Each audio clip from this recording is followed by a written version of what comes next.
Jsem velmi rád, že jste se dostavili v tak hojném počtu a vynechali jste dneska školní výuku. Určitě jste smutní, ale nebojte, to doženete.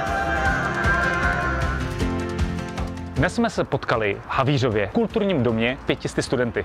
Bylo to úplně skvěle zorganizováno. Měli jsme šanci prezentovat náš projekt v Karviné, Panatony Smart Park Karviná.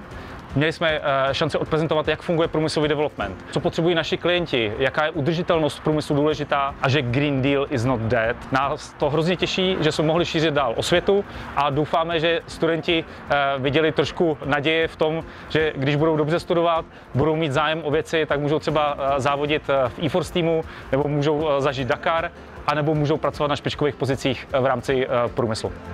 Dneska se bavíme o projektu, který má 1 milion metrů čtvereční a dostat je sem právě do Karviné. Ten projekt dneska modelujeme právě tou infrastrukturou na 4,5 tisíce pracovních míst.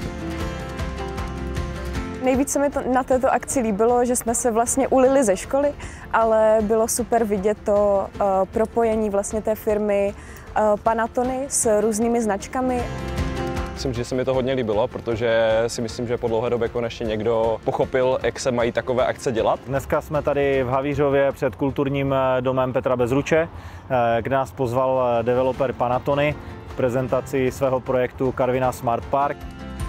Mě určitě zaujalo zapojení motosportu do projektu, jakožto fanoušek, takže to bylo zajímavé a moc jsem si to užila a bylo to lepší, než sedět 2 hodiny ve škole.